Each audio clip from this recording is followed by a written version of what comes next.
Inggih, Bapak Ibu sareng sami sane banget wang yang titiang nggih. Om Swastiastu. Om Swastiastu. Om Swastiastu. Nggih, salam berjumpa kembali dengan kita di suasana yang sudah mulai hujan. Semoga tetap sehat rahayu. Harapannya demikian. Ya, Bapak Ibu sareng sami, hari niki kita akan simekrame Dharma Tule adia yang ke-7, sloka yang ke-6 sampai ke-10.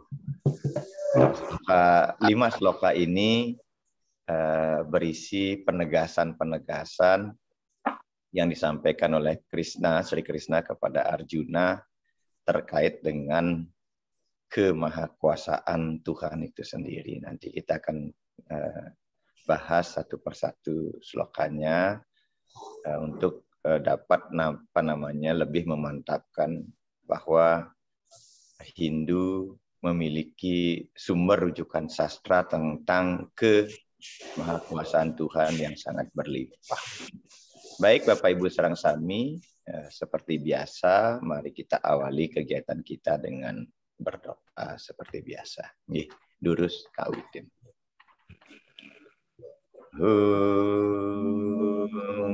Apavitra pavitra syarva wastang katupiva yasmare pundari kaksa Sabahya abhyantara suci Sri Wisnu Sri Wisnu Sri Wisnu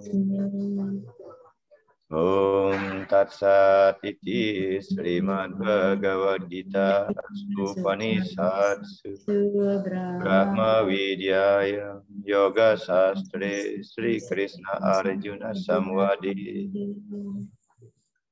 Nggih, Bapak Ibu sareng sami, yang kira demikian doa kita hari niki. Baik, kita awali untuk membahas sloka yang ke-6 ya, bersama-sama. Pak Mangku, ya. Pak Mangku, tampilannya masuk nggak Pak Mangku ya? Nggak masuk, Di. Oh, nggih, dari tadi agak error, antar lu Pak Mangku, coba perbaiki. Okay.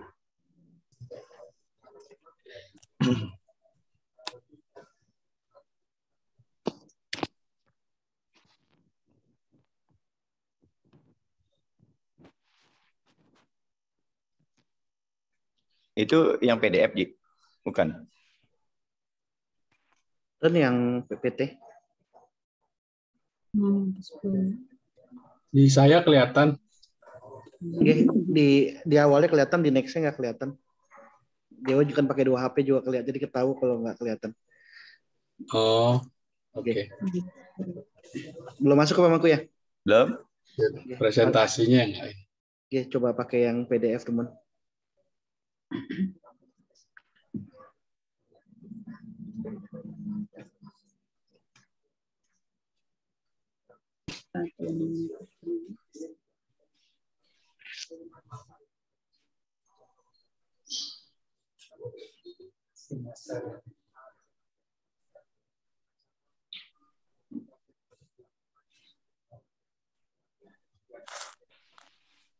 Bisa, Ji? Bentar, Pak Mangku.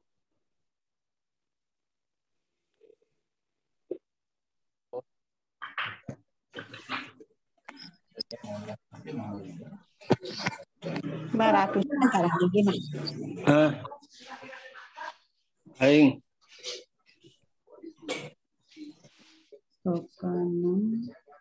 Oke, itu bisa, Ji. Belum Pak Mangku ya? Ye, saben. Ye, Bapak Ibu, yang kira sudah ya? Sudah bisa? Oke, bisa, Ji. Ye, Bapak Ibu sareng sami kita baca bersama-sama sloka yang ke-6 ya. Eta dioni buatani Eta dioni buatani Sarwa nitya padaraya. Sarwa nitya padaraya. Aham Krishnasya jagata. Aham Krishnasya Prabhawa pralaya stata.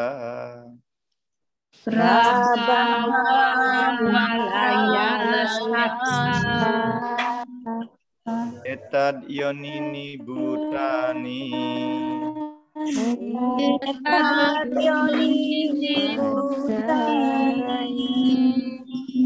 Sarwan nityu padaraya.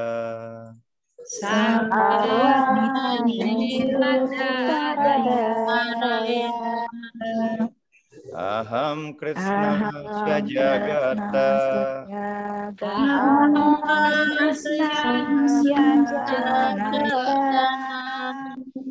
Prabhawa pralaya stata.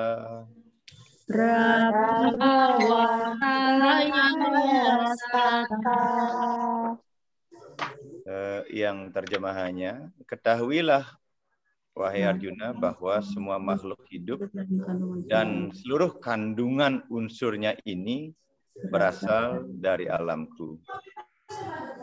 Demikianlah aku adalah asal mula dan kembalinya seluruh hidup.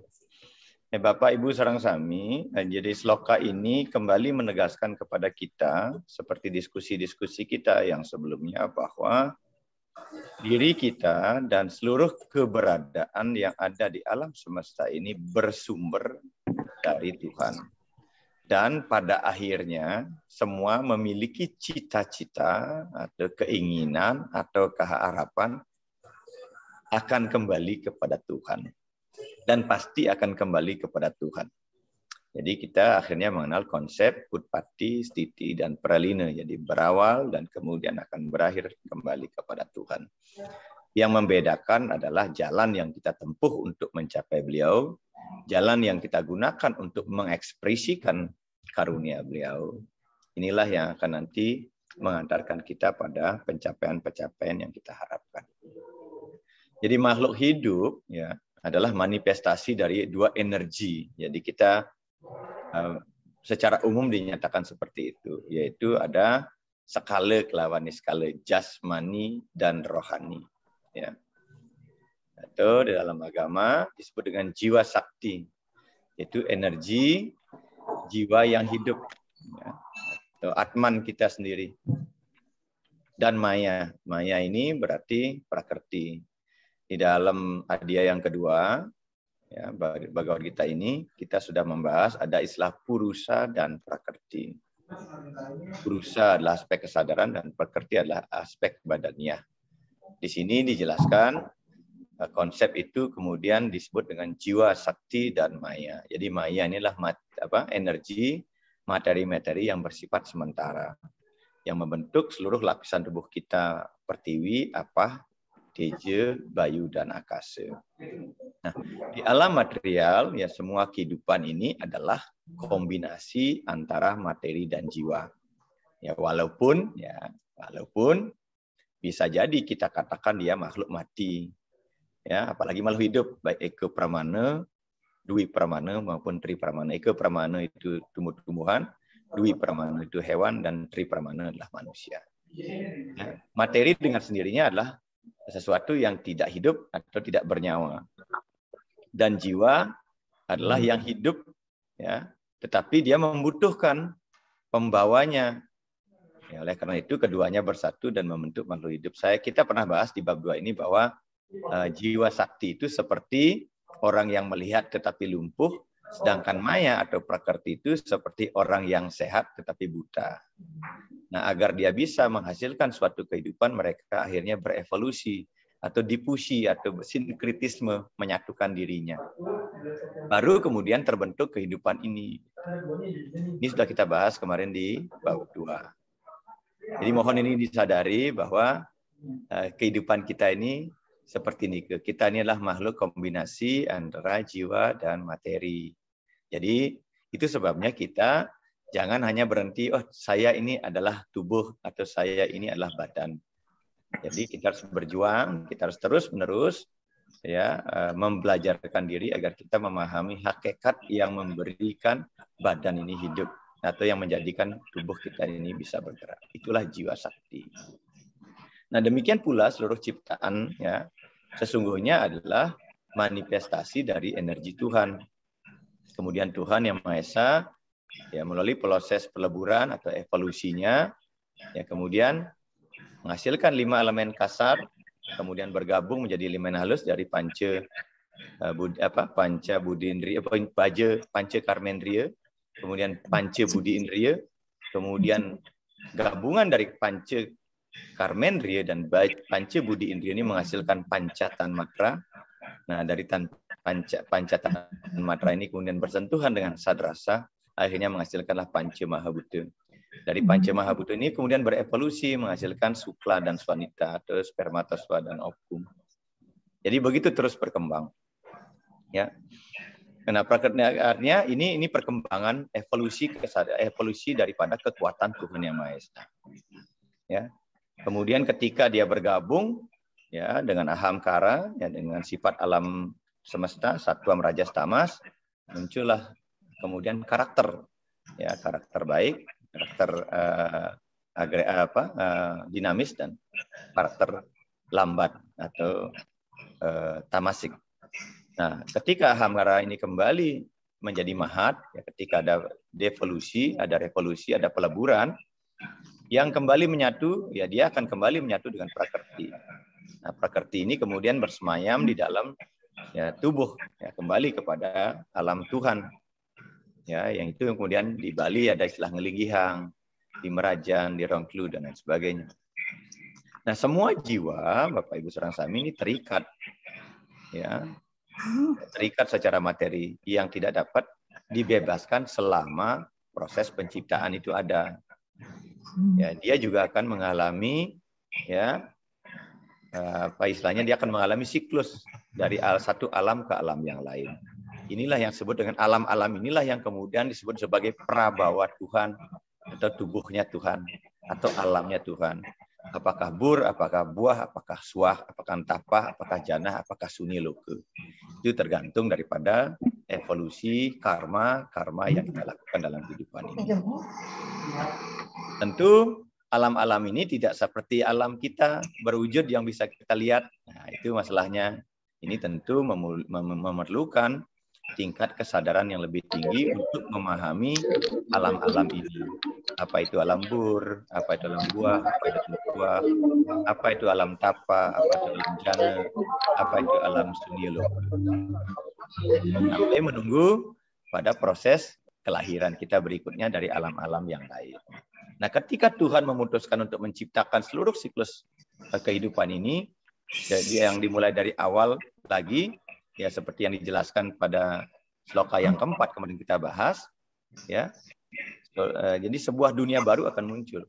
Oleh karena itu Tuhan ya di sloka yang keenam ini diyakini sebagai sumber kehidupan yang memelihara kehidupan dan tempat kembalinya nanti kita untuk bisa beristirahat bagi seluruh cipta. Jadi Tuhan itu ada di ketiga dimensi ini.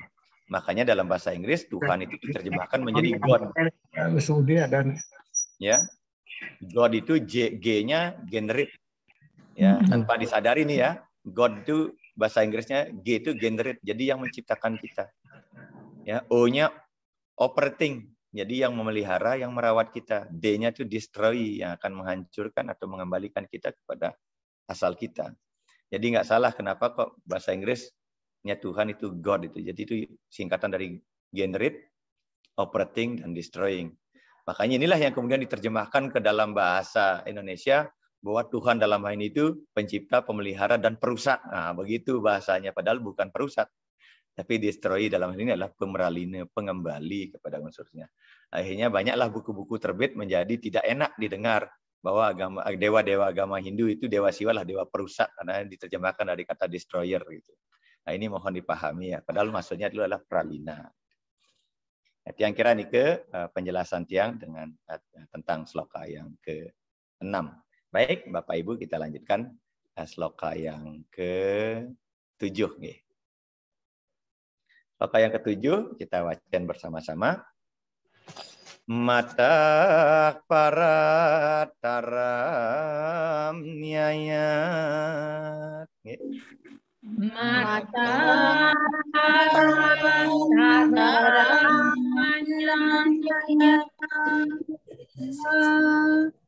Kincit asti danan jaya. kincit danan jaya.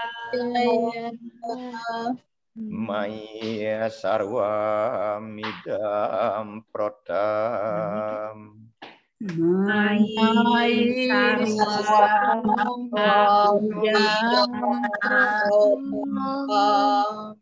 Sutre mania ganaiwa.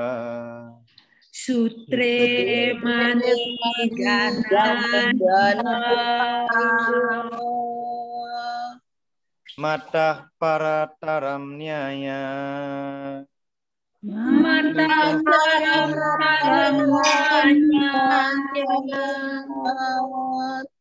Kincit asti dananjaya. kincit asti jaya. Ai sarwa midam protam. Mai sarwamidam protam. Sutre mani ganaiwa. Sutre mani gana. Tidak ada sesuatu apapun yang lebih tinggi daripada aku. Ya. Kemudian, wahai Arjuna, ya, Dananjaya itu nama lain daripada Arjuna. Kemudian dia mengatakan semua yang ada di sini adalah berjalin di dalam diriku. Laksana manik-manik berjalin dalam benang, atau seperti untayan Japamala atau Rudraksa. Bapak Ibu sareng sami, sloka ini juga memberikan penegasan kepada kita bahwa tidak ada satu entitas kehidupan di dunia ini yang tidak berhubungan. Ya, jadi semuanya terkoneksi antara diri Titiang, ya Bu Made Mariadi, ya Bu Kade Adnyani, Bu Luhmas, Pak Dewa Ganepati, semuanya. Mengapa? Karena kita ada benang merah yang sama. Di dalam diri kita ada percikan yang sama, yaitu jiwa sakti itu atau Atman itu. Ya, pertemuan hari ini di ruangan ini tentu bukan suatu kebetulan, ya, bukan sesuatu yang kemudian tanpa sebab. Jadi semuanya ada sebab musababnya. Kita hanya saja kita tidak pernah tahu sesungguhnya dulu kita seperti apa dan bertemu di mana. Tetapi semuanya yang hadir di dunia ini semuanya terangkai atas jalinan karma-karma di masa lalu. Seperti apa yang telah dijelaskan di dalam sloka yang ke-7 ini. Nah, pada sloka yang ke-7 ini ya dijelaskan bahwa tentang kemahakuasaan Tuhan, ya, tentang kemahakuasaan Tuhan ini ada pada posisi yang tertinggi di alam semesta ini. Dia, ya Tuhan itu adalah lapisan bawah di mana seluruh ciptaan ini berada. Dan dia adalah pencipta, ya. Dia adalah pemelihara dan juga pemeralina kehidupan ini. Serupa dengan untayan Japamala atau Rudraksa atau manik-manik yang dirangkai dalam seutas benang yang dapat bergerak di tempatnya, dia berputar. Jadi Tuhan dalam hal ini telah memberikan kita jiwa atau Atman agar kita menjadi individu yang bebas untuk bertindak sesuai dengan keinginan kita. Ya, tetapi sejatinya pada saat itu sesungguhnya kita juga sedang terikat dengan ide Sang Yang Diwasa. Ada istilahnya Sutratman. Ya, ketika kita mekarya Banten Pejati misalnya, kenapa kok ada benang kita taruh di kelapa, di daksina itu. Itu dalam rangka agar kita tidak melupakan benang merah Sutratman itu hubungan kita dengan Tuhan, agar kita tetap memiliki jalinan ya dengan ide Sang Hyang Widiwasa. Itu maksudnya mengapa ketika kita membuat daksina kok ada benangnya sih, gitu maksudnya itu. Agar kita tidak pernah terlepas, agar kita selalu eling dengan ide Sang Hyang Widiwasa, dengan ide Batara-Batari Sesunan kita. Ya. Jadi di dalam Sweta Upanishad ya, sargah yang ke-6 mantram yang ke-8 di sana dijelaskan. Nah, tad sama cabia dikasca dasyate parasya haktir wiwidaiwa kruyate. Jadi tidak ada yang setara dengan Tuhan. Dan tidak ada yang lebih tinggi daripada Tuhan itu sendiri. Dan kita yakini Niki ya, bahwa ide Sang Hyang Widiwasa adalah sesuatu yang paling tinggi. Itu sebabnya mengapa kita linggihkan beliau di tempat yang paling mulia. Ya, di pelingit yang paling tinggi kita tempatkan. Itu sebabnya kenapa kita memuja beliau misalnya melalui Padmosana, Padmosari di rumah, atau yang nggak punya Padmosana kita ada pelantiran. Kalau di Balitara ada namanya pekaje gitu istilahnya. Jadi ditempatkan di tempat yang paling mulia. Dan ini keyakinan kita yang tetap harus kita pegang. Saya kira tidak akan ada umat Hindu yang akan menyangkal bahwa sesungguhnya ide Sang Hyang Widiwasa Tuhan itu adalah sesuatu yang tertinggi, karena memang kita meyakini bahwa sumber kita adalah beliau. Beliau yang memberikan kita kehidupan, beliau yang merawat kehidupan kita ini, dan nantinya kita akan kembali kepada beliau. Ini yang harus kita yakini. Saya kira ini sebuah pemahaman dari Hindu yang sangat luar biasa. Yang kira itu yang harus kita yakini benar-benar. Ya, terus kita lanjutkan Tu Haji, sloka yang ke-8. Baik Bapak Ibu, kita baca sloka ke-8 bersama-sama. Rasuakhamapsu kaunteya.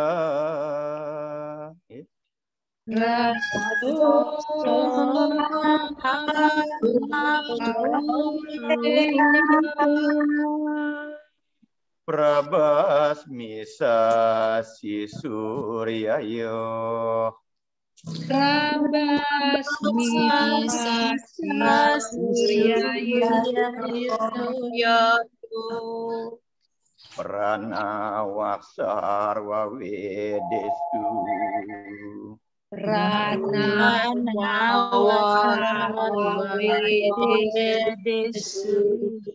Sabda ke paurusam nersu.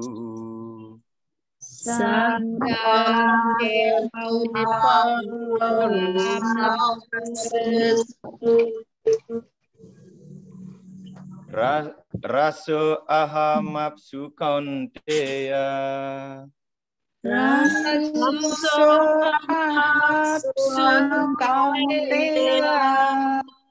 Prabasmisa si suryayo. Prabasmisa si suryayo. Pranawah sarwa wedesu. Pranawah sarwa wedesu. Sabda ke paurusam nersu.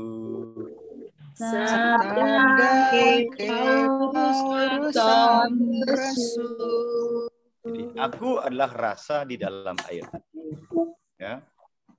Niki Mali Jebos ada pertanyaan keng-kenang rasa ngiyeh na iyeh tabah dan merasa kecuali Coca-Cola dan Sprite. Ya. Oh Putra Kunti, aku adalah cahaya dari bulan dan matahari. Aku adalah aksara suci Aum di dalam semua Weda. Aku adalah suara di dalam angkasa. Dan aku adalah kejantanan di dalam setiap pria. Jadi Bapak Ibu sareng sami, sloka ini seperti yang bilang di awal adalah ingin menyatakan bahwa Tuhan itu betapa maha kuasanya. Tapi kita bahas satu-satu. Apa yang kita bisa renungkan dari sloka niki? Jadi kita mulai. Rasa manis dari setiap buah yang kita makan menegaskan adanya fruktosa atau gula buah di dalamnya. Itu ilmiahnya, ya. Jadi kalau saya bawa ke ilmiah, bahwa rasa manis yang ada dalam buah itu adalah karena ada kandungan fruktosa atau gula buah di dalamnya. Nah, di dalam ini kemudian Sri Krishna mengungkapkan bahwa Tuhan hadir di dalam semua modifikasi energinya.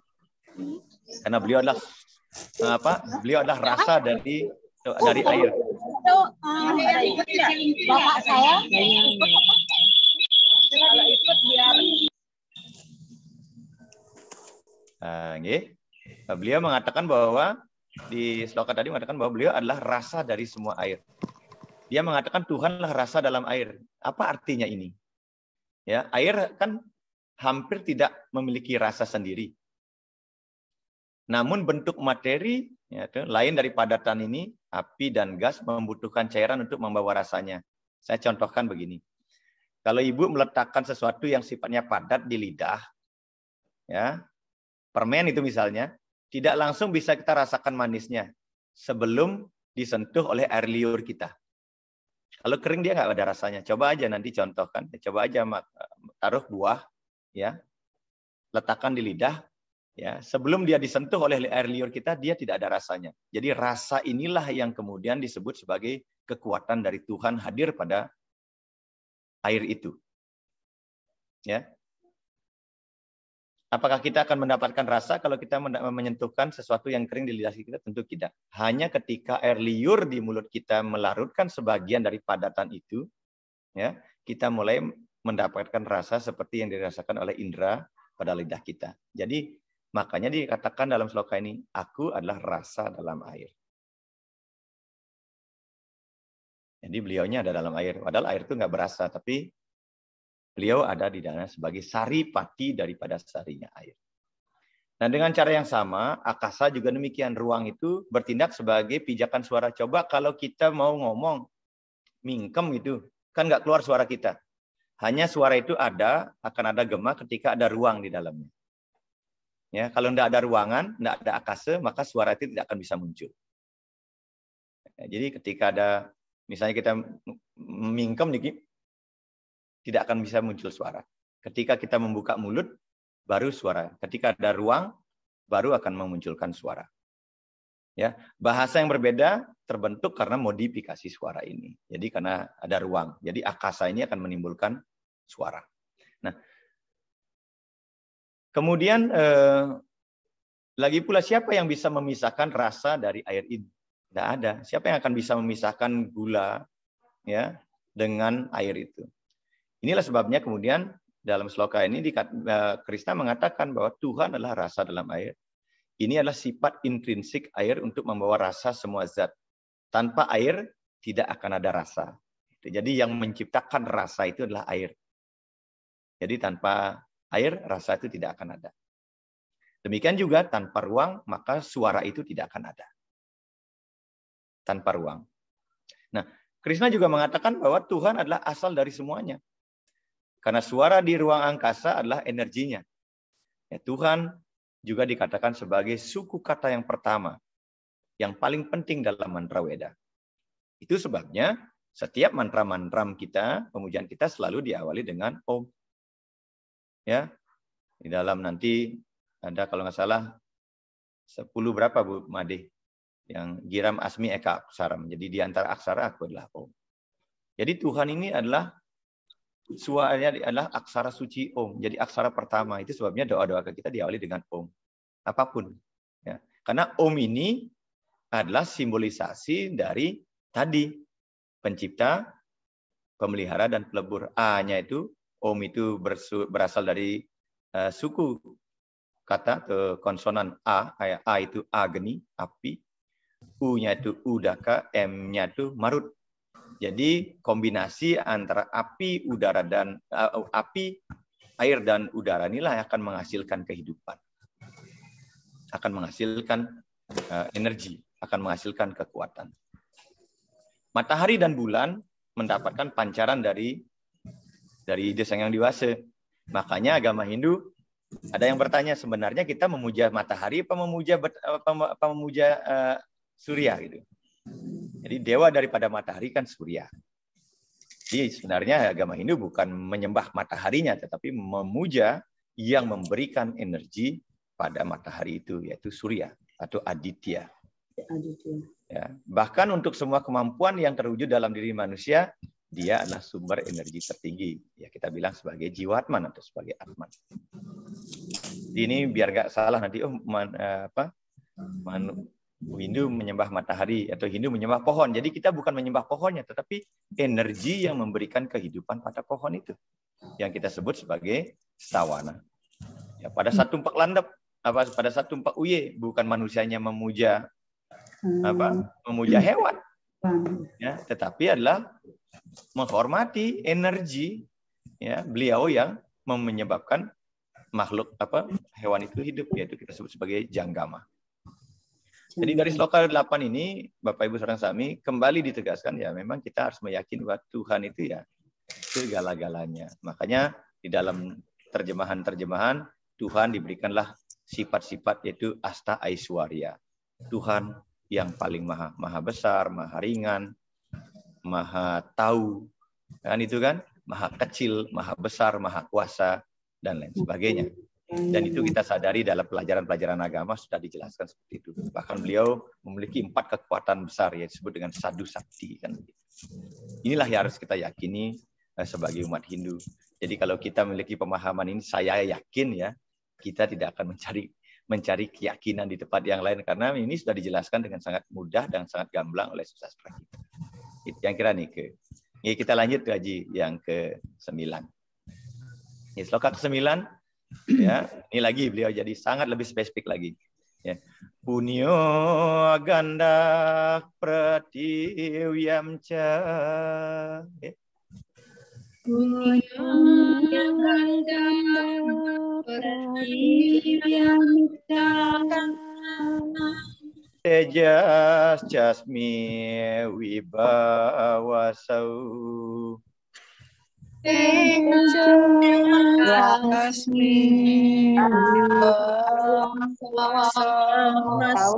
Nanyain Pak Made atau Surya. Iwanam sarwabutesu. Iwanam sarwabutesu. Tapas jasmi tapas wisu.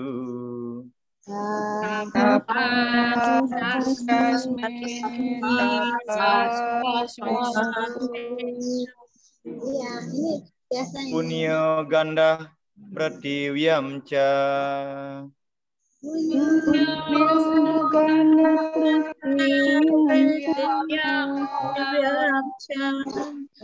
Tejas jasmi wibawasau.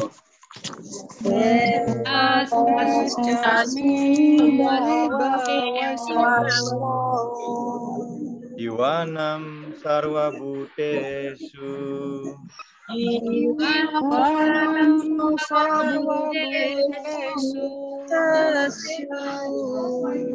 Tapas jasmi tapas wisu.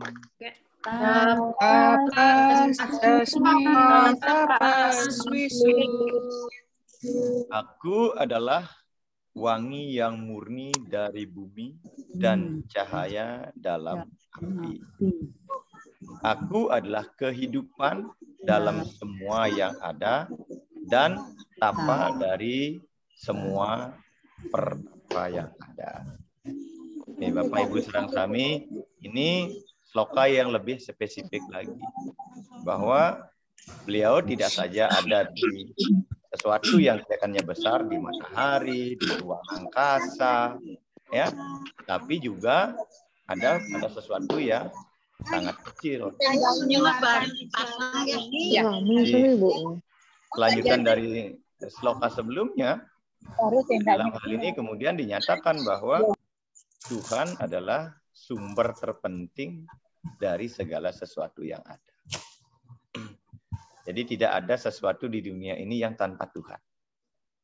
Nah, dari pemikiran ini, karena tidak ada sesuatu yang tanpa Tuhan, makanya kita tidak boleh merasa sombong, merasa diri kita yang paling tahu Tuhan, paling bertuhan, dan lain sebagainya. Itu sebabnya agama Hindu mengajarkan agar kita bisa harmoni dengan siapa saja. Rihte karana, ya, dengan ide sang dewasa, para dewa, leluhur, dengan alam lingkungan, dan dengan sesama manusia, bahkan dengan makhluk lainnya.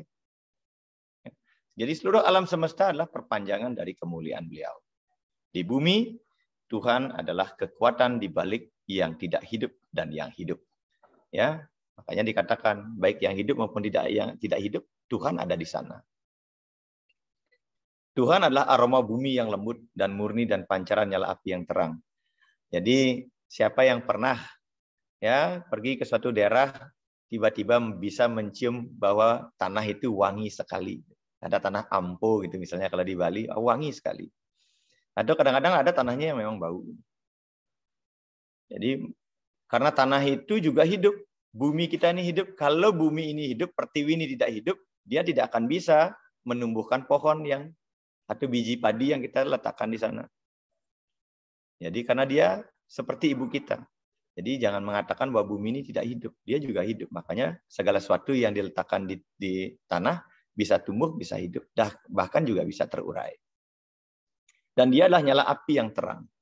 Ya, ada planet-planet. Makanya dalam puja-puja pemangku ada namanya Pakulun Paduka Batara Sangyang Surya Chandra Lintang Tranggana. Lintang itu bintang-bintang, Tranggana berarti planet-planet. Jadi Tuhan ini adalah sumber cahaya dari semua yang cahaya yang ada. Nah, Tuhan adalah kekuatan hidup semua makhluk hidup. Jadi para pertapa atau para sadhu secara sadar ya, tentu dia akan menyangkal kesenangan tubuh dan melakukan pertapaan untuk kemurnian diri. Karena apa? Kalau ya para pertapa tidak menyadari ini, maka dia nggak perlu melakukan pertapaan karena dia menyadari bahwa dirinya bukan tubuh ini. Makanya dia melakukan pertapaan, pemurnian agar bisa menemukan kesadaran diri. Demikian juga kita. Ya, kalau kita tidak menyadari bahwa ya hidup kita ini tidak hanya tubuh, tapi hidup kita ini adalah jiwa atau hidup kita ini adalah atman, maka sesungguhnya kita nggak perlu sembahyang. Ngapain sembahyang? Orang tubuh kita juga hidup kita ini hanya tubuh saja. Tapi karena kita memiliki kesadaran bahwa diri kita ini bukan hanya tubuh ini, itulah sebabnya kita melaksanakan kegiatan-kegiatan yang sifatnya rohani atau spiritual. Seperti muspe, mejape, meditasi, mebrate, dan lain sebagainya. Agar kita mampu tidak berhenti pada soal tubuh atau pada badan kita saja. Tetapi mencari yang lebih esensi atau yang lebih murni. Mengapa demikian? Akhirnya kita akan karena kita memiliki kesadaran. Ya mudah-mudahan ya kita semua yang ada di ruangan ini memiliki kesadaran itu bahwa Tuhan berada di balik semua kapasitas ya keberadaan kita yang ada. Dan jangan salah bahwa Tuhan sesungguhnya adalah esensi utama yang akan bisa memberikan kita kesucian, pemurnian, bahkan melebur segala dosa-dosa kita. Makanya di dalam salah satu aktivitas keberagaman kita, misalnya Siwaratri, Saraswati, Nyepi, itu kan dalam rangka agar kita bisa melakukan penebusan dosa. Karena Tuhanlah sumber daripada penebusan dosa itu. Itu yang kira Niki. Jadi slogan Niki sangat indah sekali. Penguatan kita untuk meyakini bahwa beliau sangat maha kuasa sekali dalam kehidupan kita. Itu yang kira Niki. Terus Taji. Sloka yang ke-10 nih. Sloka yang ke-10 Bapak Ibu sareng sami bisa kita baca bersama-sama.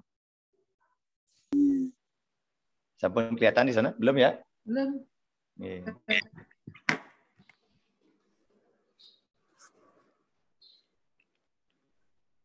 Sloka yang ke-10. Ampun, tiangnya sampun iki. Sampun Rike, sampun nggih? Sampun.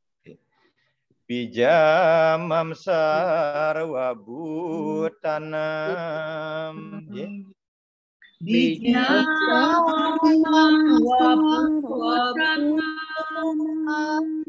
Widya partasana tanam.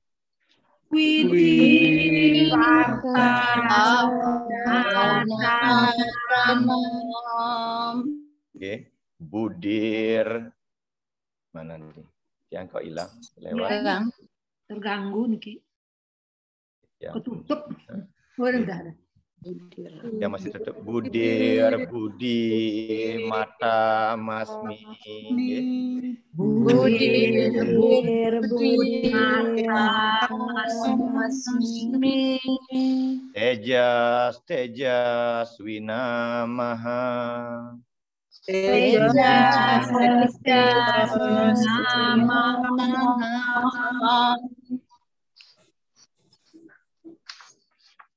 Bijamam sarwa bhutanam. Widi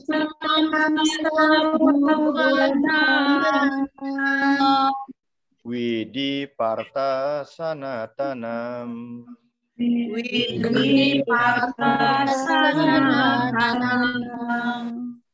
Budir budi mata masmi. Budir, budi, masmi. Tejas, tejas winamaham. Tejas,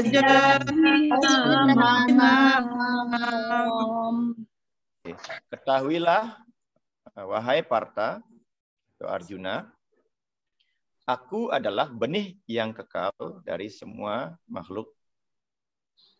Aku adalah kecerdasan dari mereka yang paling cerdas. Aku adalah kecemerlangan dari segala sesuatu yang bersinar yang ada di dunia ini.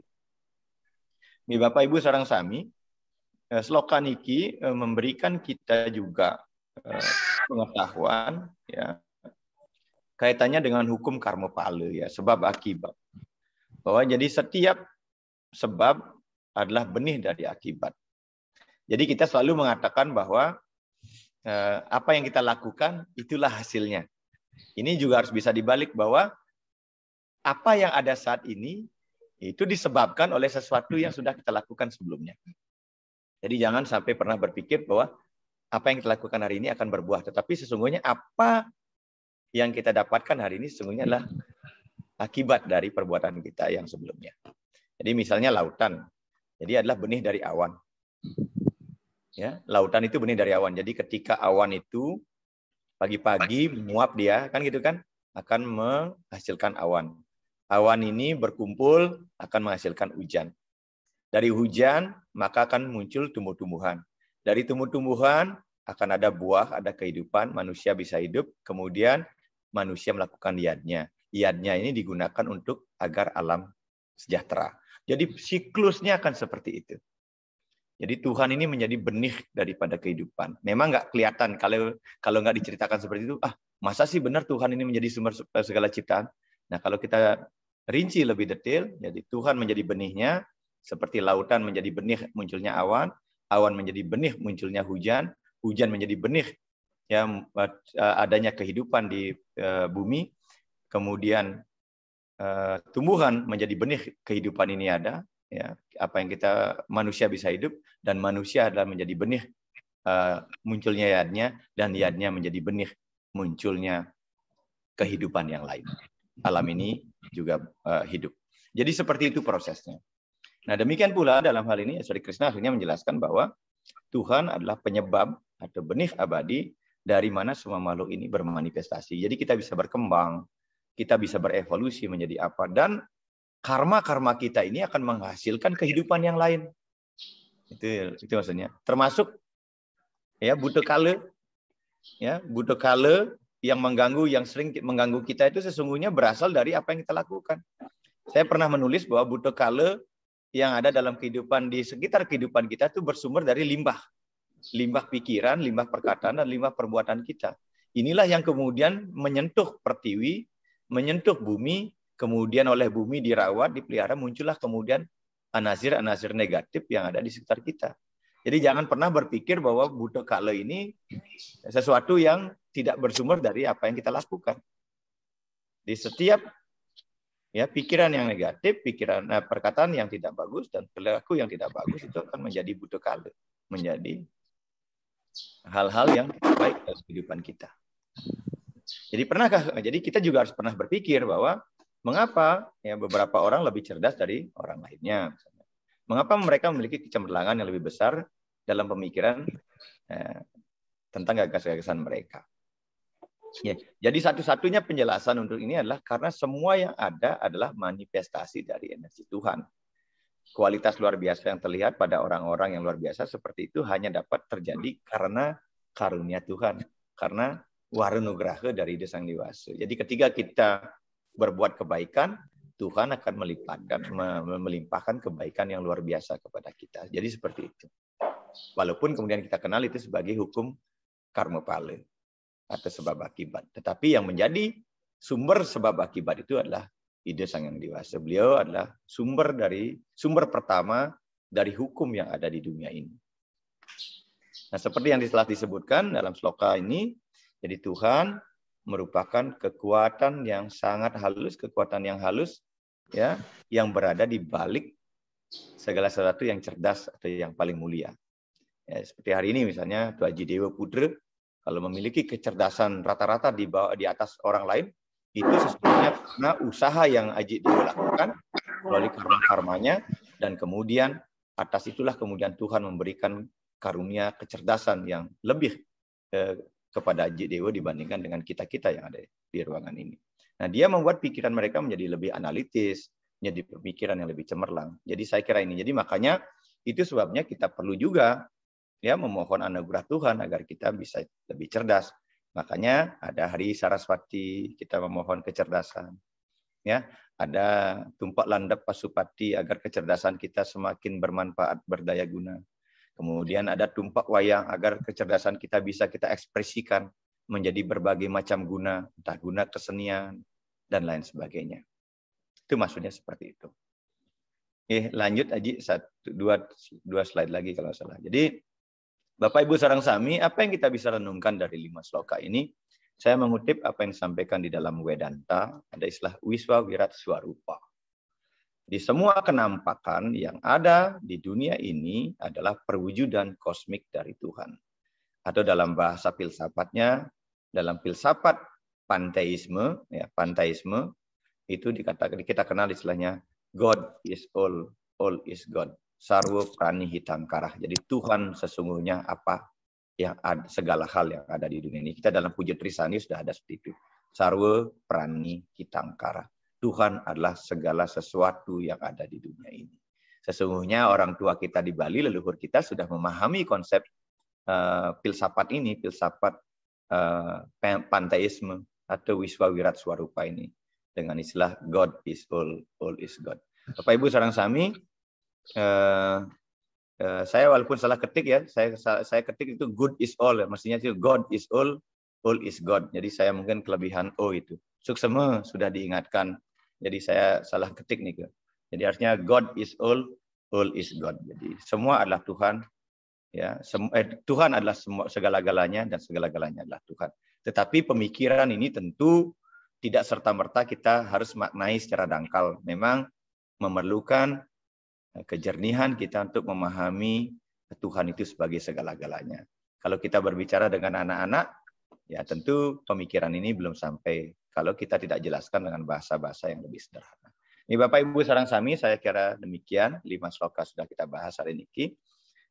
Selanjutnya ruangan ini mari kita gunakan untuk mesime krama, untuk memantapkan serada dan bakti kita terhadap kemahakuasaan dari Ide Sang Yang Dewasa. Silakan Bapak Ibu sareng sami, kita gunakan ruangan ini untuk berdiskusi. Nggih. Om Santi Om. Terus Haji dulu. Nggih, susmo pamangku. Ampura sebelumnya apa namanya? Laptop tiba-tiba ngehang sedikit, jadi agak sedikit kendala pamangku. Jadi ini stop scan ya nggak bisa, tadi kayak tumpahan air dikit jadi susah. Ini pakai handphone dulu sementara sambil ditanggulangi. Silakan Bapak Ibu yang ingin bertanya atau mau diskusi, silakan. Waktu dan tempat silakan. Terima kasih.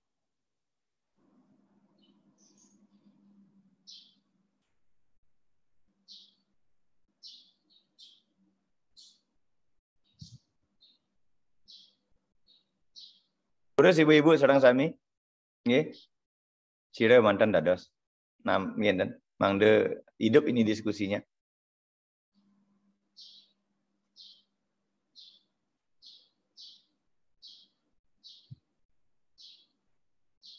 Atau mungkin saya yang bertanya.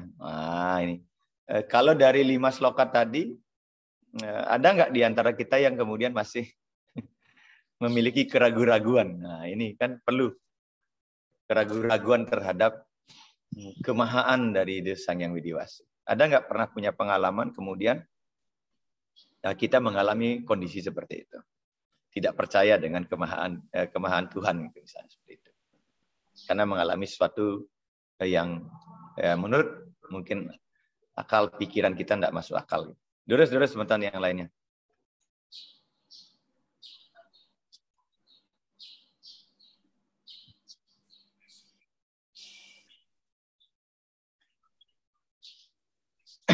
Ibu Wayan Suwatnyani. Oh, Ada Ji Dewa. Belum ada yang bertanya? Mau komen dikit? Terus Ji. Silakan Pak. Om Swastiastu, sareng sami. Om Swastiastu. Suasana Galungan Kuningan ini kan masih belum pegat-pegakan. Begini, sloka dari 6 sampai 10 ini salah satu dari beberapa nanti sloka-sloka di berikutnya seperti di bab 10 yang menunjukkan kemahakuasaan Tuhan itu dengan tujuan agar kita menjadi semakin percaya hanya kepada Tuhan. Nah, persoalannya kalau yang rasakan sekarang ini kita hampir sebagian besar itu kurang percaya kepada Tuhan. Kurang percaya itu dalam arti bukan tidak percaya pada tulisan-tulisan Weda ya, tapi tidak percaya kepada Tuhannya gitu.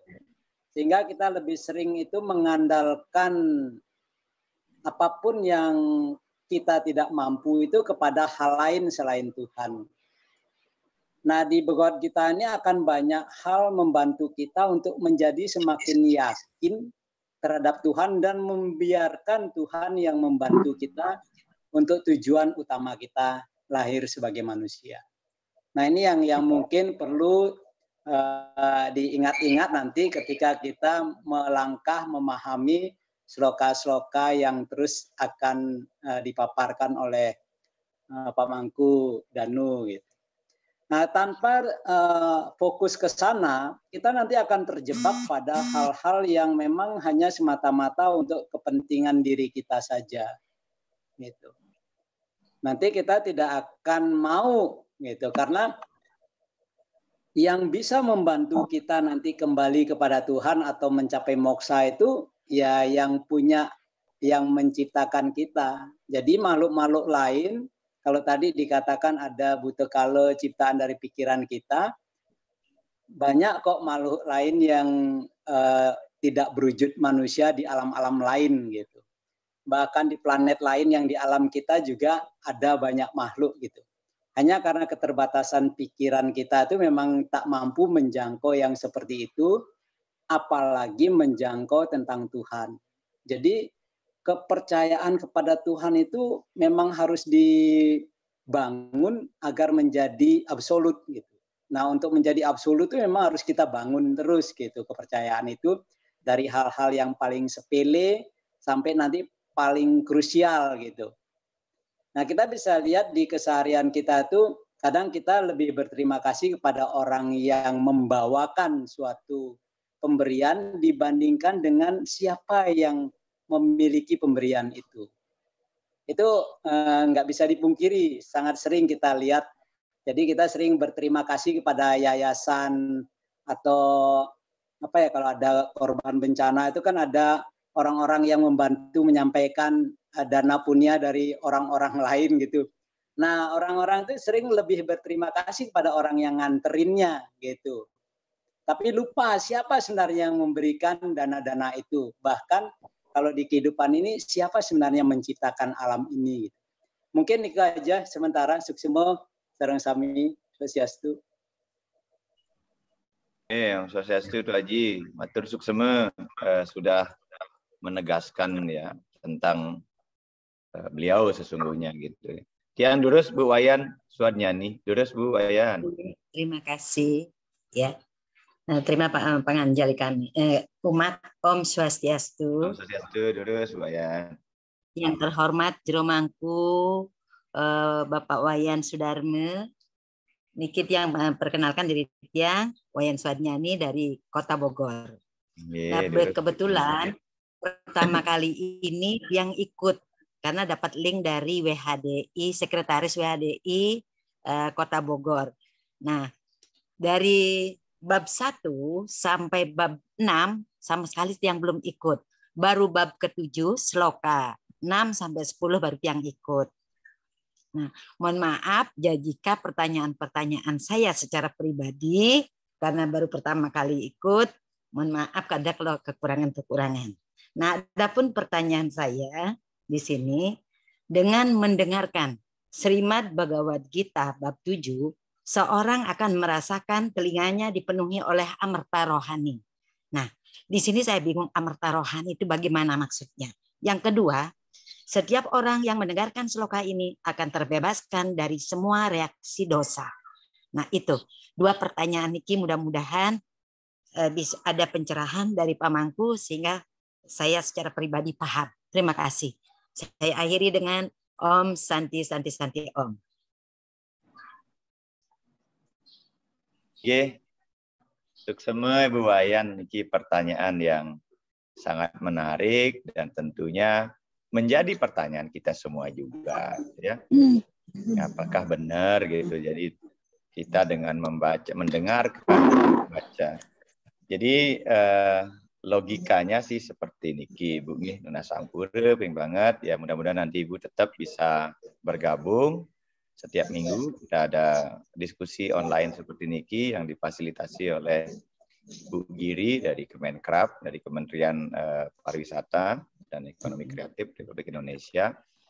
Memang ini sudah hampir berjalan, hampir mau 2 tahun, Bu, dari abad pertama, dari bab pertama. Karena tapi saya juga, yang pertama kali, pertama kali. Semua sudah hadir, ya mudah-mudahan nanti bisa hadir. Walaupun dia memiliki keyakinan di Bogor itu sudah biasa membahas Bhagavad Gita. Baik yang di Pura Giri Kusuma, di Kedung Halang, kemudian itu sudah biasa. Kemudian yang kira seperti ini,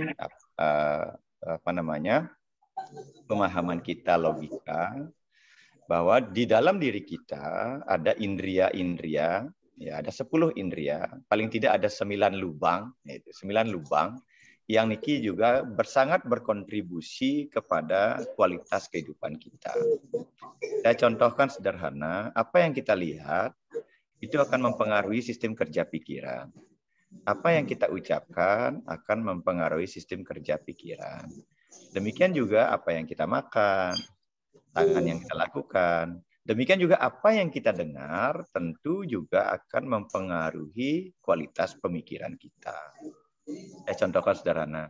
Seandainya kita setiap hari yang kita dengar hanya umpatan, makian, fitnahan, ya, hal-hal yang sifatnya buruk, itu akan membuat kualitas pikiran kita juga akan terganggu. Kita tidur nggak nyenyak, ya, kita akan diliputi dengan kebingungan, kegelisahan, kegalauan.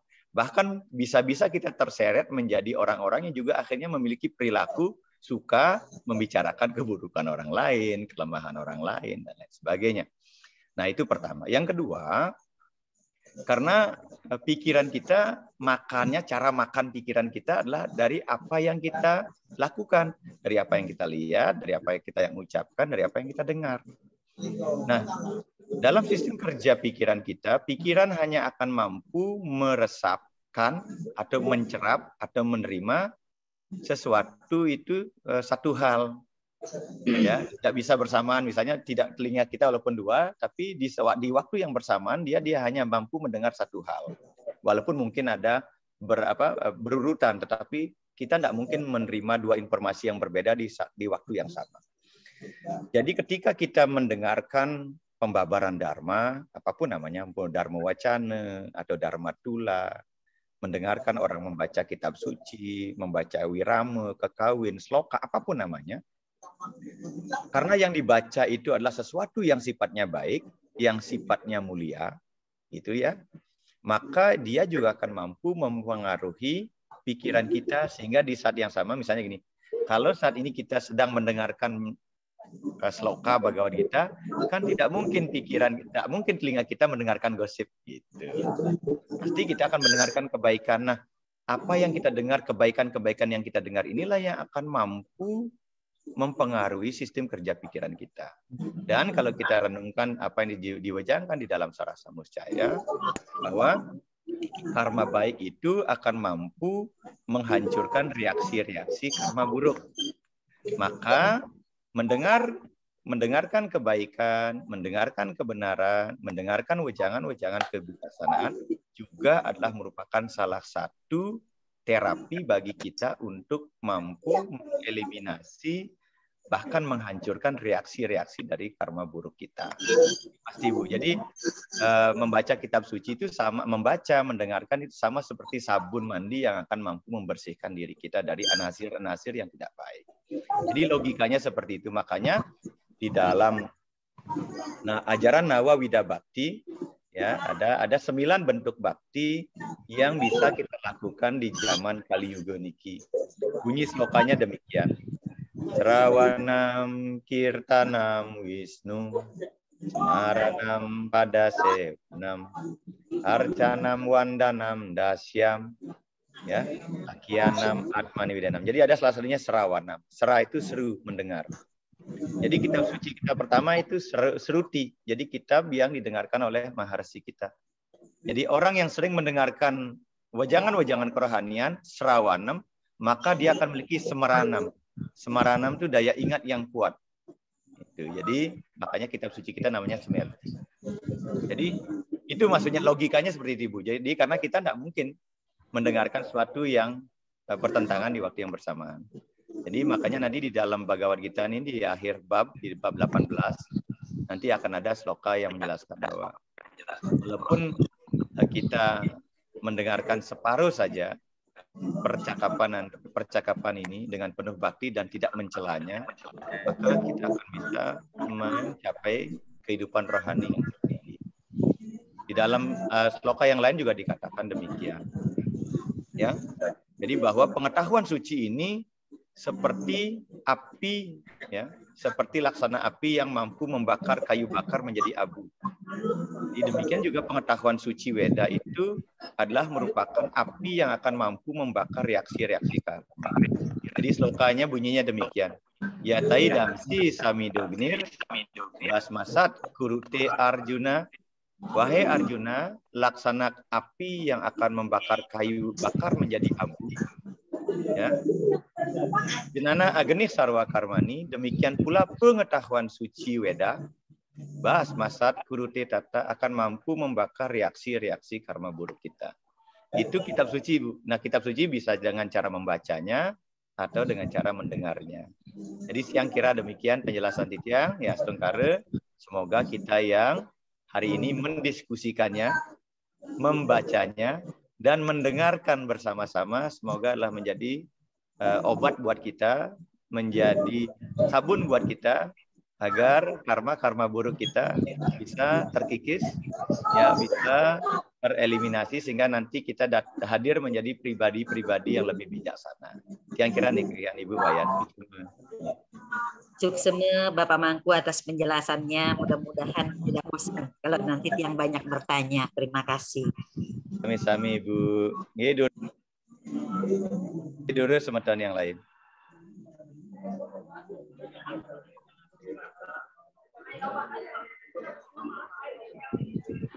Dikit Pak Mangku, kalau masih belum ada yang bertanya. Terus Haji. Semua Niko barusan pertanyaannya Bu Siro Niko sangat menggelitik. Mungkin ini mewakili semua atau banyak orang gitu. Memang kadang-kadang kita ya, mungkin tidak kita itu, mungkin saya aja yang merasa gitu, bahwa apa yang kita inginkan atau yang dijanjikan oleh Tuhan baik dalam kitab-kitab suci itu kita pikir seperti kita menikmati hal-hal yang bersifat fisik. Sekarang mencicipi gula, sekarang rasa manisnya ada gitu.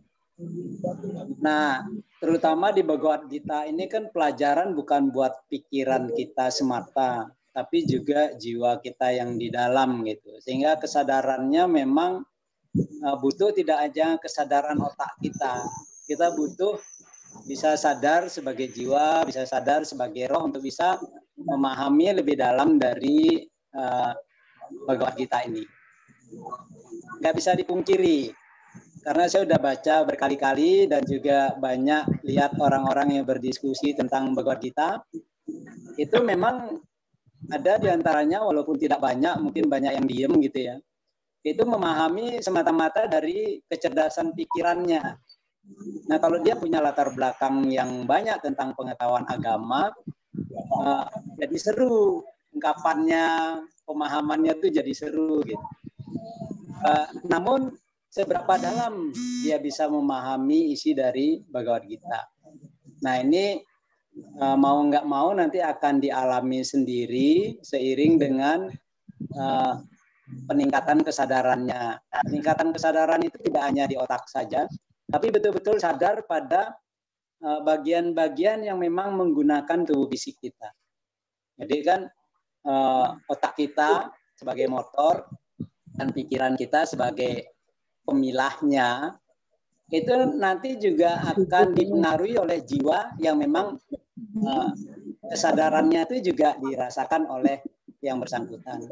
Artinya begini, memang perlu diyakinkan bahwa apapun yang kita lakukan itu tidak ada yang sia-sia. Gitu. Semua berimpak pada diri kita seperti yang dikatakan di sloka berapa yang barusan lewat itu, bahwa sebab akibat itu sudah pasti. Gitu. Itu hanya untuk memudahkan kita untuk tidak fokus pada perbuatan itu. Sehingga kita bisa fokus pada pelajaran yang lebih dalam lagi. Kalau kita masih fokusnya hanya pada perbuatan-perbuatan saja, itu cukup baca Sarasa Musaya aja udah lebih gamblang gitu, nggak diembel-embeli lagi dengan tentang jiwa dan sebagainya gitu. Tapi begitu kita mempelajari atau ingin memahami tentang sloka-sloka yang ada di Bhagavad Gita, kita mulai meninggalkan lagi keraguan kita tentang perbuatan-perbuatan itu apakah akan berakibat atau tidak. Enten suksma. Iya, matur suksma Tu Haji. Yang kira apa yang sampaikan Tu Haji ini semakin meneguhkan ya keyakinan kita, serada kita tentang Hindu Dharma. Yang kira Haji Dewo tentu tidak saja memahami susastra Weda secara tekstual atau konsep, tetapi juga dalam tataran praktis. Saya kira memang karena Bhagavad Gita ini, kalau saya pribadi sangat menyadari bahwa sloka-sloka yang ada dalam Bhagavad Gita, Sarasa Musaya, dan teks-teks yang lain, itu sesungguhnya adalah kehidupan yang bisa kita implementasikan dalam kehidupan tindakan nyata. Ya, bahkan saya memiliki keyakinan bahwa sesungguhnya perilaku-perilaku keberagamaan kita saat ini, ya, dengan latar belakang apapun, sesungguhnya adalah merupakan pengejawantahan atau aplikasi dari apa yang sebenarnya ada dalam sastra. Hanya saja mungkin ya kita belum sempat membacanya, tapi begitu kita menemukan, oh ternyata ini sudah saya lakukan. Ya, contoh misalnya hukum karma pala, kita tanpa pernah tahu baca slokanya, ternyata kita sudah meyakini, oh yang ragu melaksana dulu, becik boleh ne, yang ragu melaksana dengan becik, tan becik pak boleh ne, kan kita sudah yakini, walaupun mungkin itu melalui tutur tinular orang-orang tua kita. Yang kira nih, jadi apalagi setelah kita membaca niki, tentu keyakinan kita akan semakin bertambah. Bahwa kata Haji Dewa tadi, dia muncul di tidak ada karma yang sia-sia, tidak ada karma yang kadang bisa, kadang enggak, berdampak atau berakibat pada kita. Nah tadi di chat box saya baca ada pertanyaan dari Bu Putu Sariati di Jakarta. Beliau bertanya dalam sloka ini, Krishna menyebut dirinya sebagai aku. Apakah posisinya saat itu Krishna sebagai Tuhan atau sebagai wakil Tuhan? Nah, gitu. Ini pertanyaan menarik juga. Nah, keyakinan saya, nih saya akan kembalikan lagi kepada konsep keyakinan ya. Jadi konsep serada. Jadi orang bisa menginterpretasikan sabda Krishna ini, apakah dia pada posisi itu sebagai Tuhan atau sebagai wakil Tuhan. Ya, tentu kita tidak bisa juga melepaskan bahwa keyakinan dasar kita ya, kita mengenal namanya Dasa Awatara. Ya, salah satunya Krishna sebagai awatara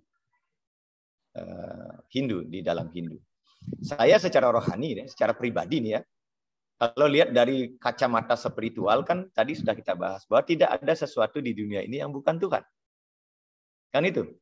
Jadi sloka ini sudah menjelaskan bahwa dan itu banyak. Jadi Tuhan itu meliputi segala-galanya, baik yang bergerak maupun yang tidak bergerak. Ya, dimensi-dimensi bawah dan dimensi-dimensi yang lebih tinggi. Tidak ada sesuatu yang bukan Tuhan. Jadi istilahnya God is all is God. Dalam teologi Hindu, dalam panteisme menyatakan itu. Aham Brahmasmi. Ekam ewam adwityam Brahma. Tidak ada Tuhan, tidak ada lagi, semuanya adalah Tuhan. Jadi kalau kita bawa ke dalam pemikiran itu, maka pada saat itu ya saya akan berani mengatakan Tuhan itu, Krishna itu juga Tuhan. Dan, tapi ini akan menjadi debatable, ya, akan menjadi debatable kalau orang melihatnya dari kacamata yang lain. Ya kalau orang Adwaita melihatnya beda, orang Dwaita melihatnya akan berbeda, gitu kan? Itu. Ini persoalan teologis, persoalan sudut pandang dari mana kita akan melihat sesuatu itu. Ya, dalam hal ini tentu saya tidak akan mau berdebat apakah Krishna ini Tuhan, apakah Krishna ini wakil Tuhan. Gitu. Jadi apakah dia awatara? Itu kesemuanya benar, tidak ada yang salah. Ya. Ketika Bu Putu Saryati meyakini bahwa Krishna itu sebagai Tuhan, that is right gitu. Itu benar gitu. Saya tidak akan mengatakan itu salah. Tapi ketika kemudian ada yang lain mengatakan, oh tuh Krishna itu awatara, tidak juga salah, semuanya benar gitu. Ya, bahkan ketika Tuhan juga ada yang mengatakan Krishna itu Betara, ya sah juga kalau di Jawa disebutkan Betara Krishna gitu. Ya, silakan sah-sah juga gitu. Ada juga yang mengatakan Krishna itu dewa, ya sah juga. Gitu. Atau ada yang mengatakan Krishna itu kan guru. Ya benar juga gitu. Jadi bagi saya tidak lagi bersoal di dalam tataran teologis teoritis seperti itu gitu ya. Jadi mohon maaf Bu Putu, saya tidak berani. Tetapi kalau kembali kepada konsep teologis, ya jangankan Krishna, ya, tidak ada salah ketika misalnya seseorang mengatakan, karena ada sloka aham brahmasmi, aku adalah Tuhan. Jadi ketika ada yang mengatakan aku adalah Tuhan, tidak ada dalam tataran teologi. Tapi dalam fakta kan orang tidak akan bisa serta-merta mengatakan apakah benar dia Tuhan, kan begitu. Dan nanti dibilang anyapu kadiaku. Saya yang kira nih ke pemikiran-pemikiran niki jangan kemudian karena sudut pandang akan berbeda-beda. Kita pernah bahas bahwa ketika ada 1 miliar di dunia ini, maka akan ada 1 miliar pemikiran tentang Tuhan. Jadi memang persepsinya akan berbeda-beda. Kita dudukkan saja, ya, kita kembalikan kedudukannya, ya, dalam susastra, ya, bahwa Bhagavad Gita diturunkan oleh Awatara Wisnu dalam hal ini sebagai Krishna pada masa hadirnya perang Mahabharata Bratayuda. Jadi Tiang kira nike yang bisa jelaskan kepada Bu Putu, mudah-mudahan dapat dimaklumi. Ya, itu karena masalah menyangkut keyakinan, terminologi, saya kira semuanya benar, tidak ada yang salah. Tiang kira nike, Bapak Ibu sareng sami, mungkin wenten malih yang mau didiskusikan. Bu Adik Wira, ada yang mau didiskusikan, Adik Wira? Ya, sambil ngempu saya lihat. Semoga sehat semuanya ya. Om Swastiastu Guru, sukses kesempatannya. Mungkin kembali ke mungkin telat yang bertanya Niki. Antara meyakini dengan merasakan keberadaannya. Mungkin kalau meyakini tataran teori ya Guru. Terus bagaimana kalau meyakini dan merasakannya? Nah, Niki yang masih apakah saya sudah meyakini atau malah belum? Genten Guru, mohon pencerahannya Guru Suksema. Baik, sederhana saja. Ya, di rumah saja. Jadi saya pakaikan contoh daily life.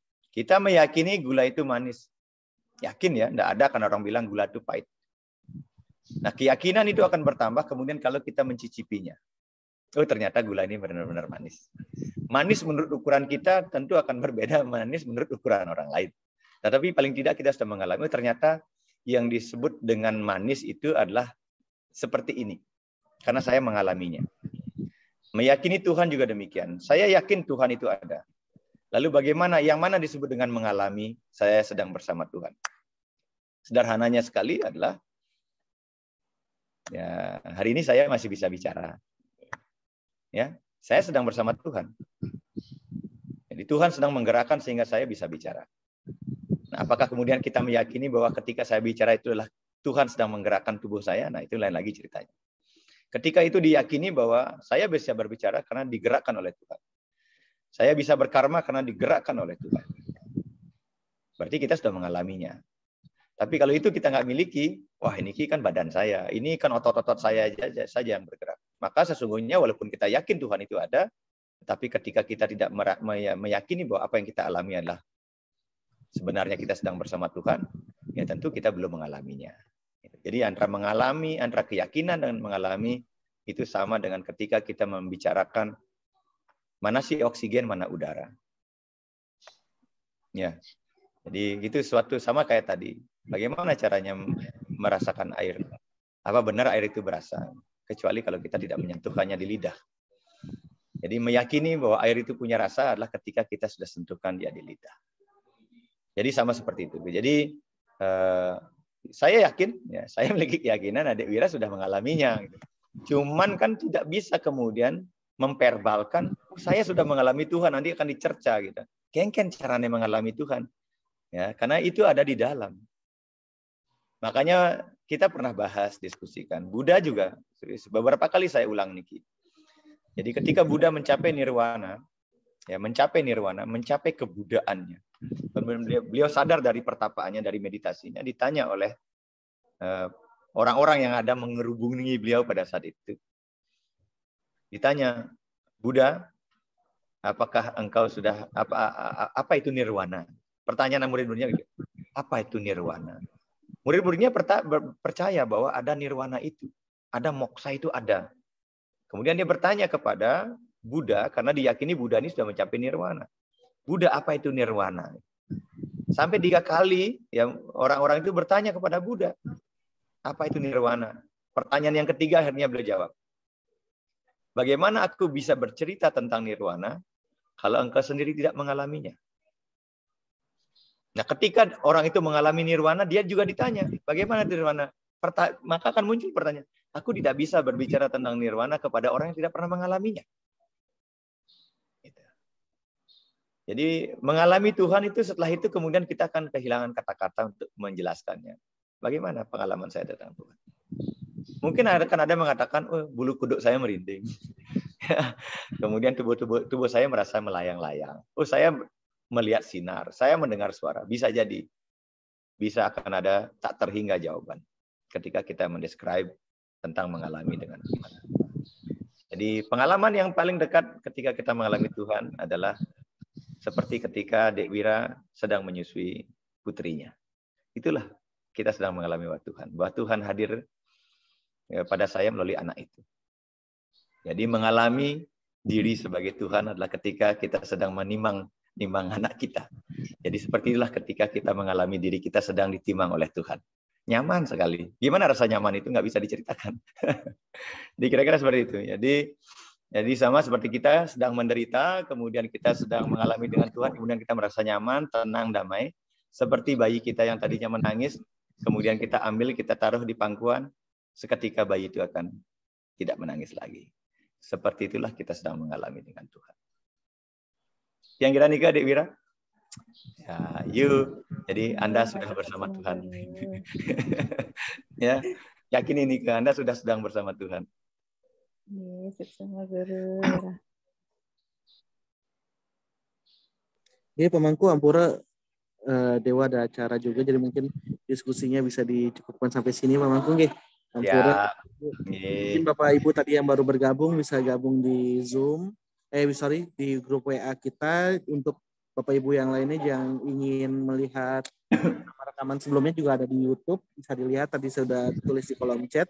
Dan izin Bapak Ibu juga untuk mengisi absensi di kolom chat juga. Terima kasih semuanya Bapak. Pak Mangku silakan closing Pak Mangku. Suksema Haji Dewa. Ini sekalian menjawab pertanyaannya Beli Putu di Bandung. Kenapa sih Tuhan menciptakan banyak agama? Karena banyak ada pikiran di dunia ini. Ya, jadi Tuhan menciptakan agama sesuai dengan pikiran manusia itu. Saya pernah menjelaskan, if there are a million human being, so there must be a million religion. Jadi kalau ada 1 miliar manusia di dunia ini, sesungguhnya juga akan ada 1 miliar keyakinan tentang Tuhan. Jadi agama itu dihadirkan karena menyadari bahwa evolusi kesadaran manusia juga berbeda-beda. Itu.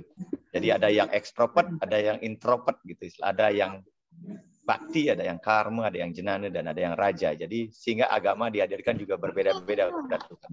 Yang kira nih ke Bapak Ibu sareng sami, baik sebagai closing statement, Bapak Ibu sareng sami, semoga Pak Rahayu sareng sami, sekecil apapun karma karya yang kita lakukan, jangan pernah tidak yakin bahwa Tuhan ada di sana.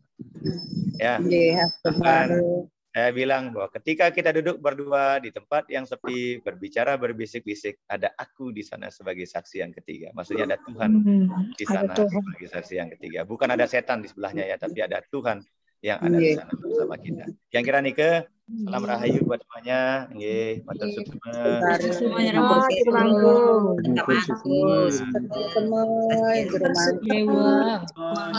Semua jero mangku. Sami-sami beli semuanya. Bapak Ibu kami. Matur semua. Masuk semua. Nah, Pak Nika absen, Pak. Di kolom chat.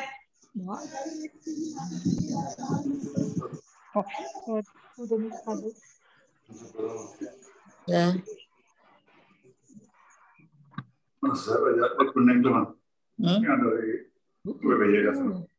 Itu Senabi. Swastiastu. Ampun. Jarang muncul tiang link. Nggih. Sami. Nggih. Punapi gatra. Cek Bu. Nggih. Nggih, sampai ketemu nggih. Jarang ketemu Bang nggih, jarang ikut bakti sosial malih mungkin. Nggih. Lain kali nek wonten waktu nggih. Swastiastu nggih, sampai ketemu nggih. Ibu, terus semua. Jenlip. Ya, terus semua. Izin lift nggih. Nggih, Bu ya. Niki HP tetangga niki jadi bingung matiinnya mana ini.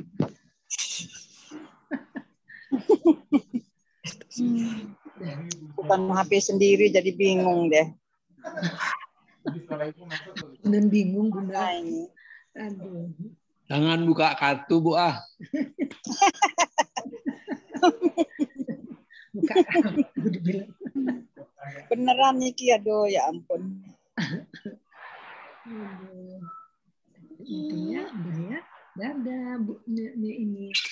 Ya, dadah udah ya, dadah. Mana ini yang punya HP-nya kemana? Ini lagi kemana ini? Aduh ya ampun. Aduh, yang punya HP-nya lagi kemana ini? Absen.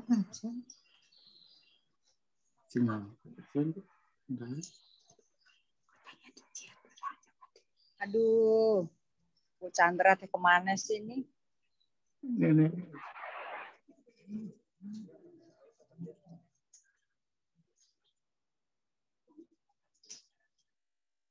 Matinya nggak bisa.